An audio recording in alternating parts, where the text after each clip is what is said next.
Inače, ljudi, za sve vas koji ne znate, streamujem svaki dan. Svoj poslednji video youtuberka Kristina Kika Đukić objavila je pre 5 dana. Kako nezvanično saznajemo, ona je izvršila samoubistvo u iznajmljenom stanu u Beogradu. Na YouTubeu ovu 21-godišnjakinju pratilo je nešto više od 700.000 ljudi. Kako su naglasili njeni prijatelji na društvenim mrežama, ona je godinama bila žrtva nasilja na internetu. Što se tiče tog slučaja, generalno je pokazao samo koliko je upravo ta mržnja ljudima, koja je nepotrebna mržnja ljudima, može da odvede daleko i odvela je, nažalost, daleko na jedan najmračniji put. Poznajem dosta ljudi koji nju znaju i niko nikad za nju nije imao da kaže jednu negativnu stvar.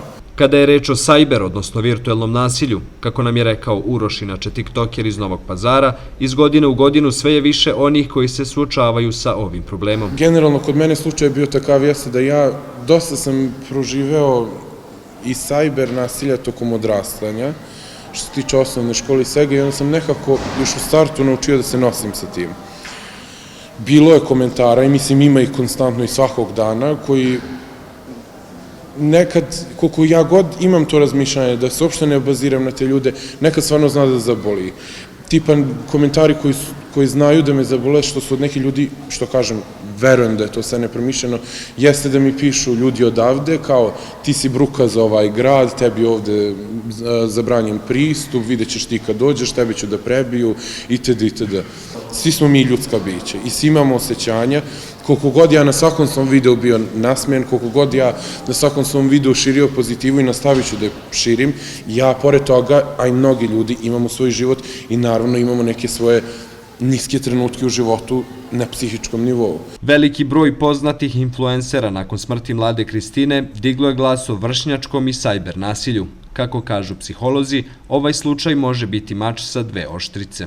Dakle, vršnjaci su ti koji negde imaju uticaja na adolescente, a sa druge strane ono što možda bude opasno u ovom slučaju jeste to što su neka istraživanja pokazala da mladi često kopiraju ponašanje svojih modela, pa to kod mladih koji su, ne kažemo, malo labilniji, koji su pod rizikom za ispoljavanje nekih simptoma, možda depresivnog poremećaja, da pokušaju nešto slično. Tako da svakako treba biti obazriv i umeren i u izveštavanju i prosto u plasiranju tih informacija i da se nađe neka mera kako bi deca, odnosno mladi, mogli da iz ove situacije izvuku nešto pozitivno. Dakle, da u stvari apel bude da ako imaju problem, da budu osnaženi i ohrabreni da prijave nasilje i sa druge strane da prepoznaju šta je to.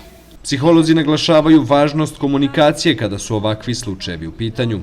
Mladi moraju prijaviti i reagovati na svaki vid nasilja. Inače, još uvek javnosti nisu poznate okolnosti pod kojima se Kristina Kika Đukić ubila. Javnost o njenoj smrti obavestila je njena prijateljica preko njenog Instagram profila.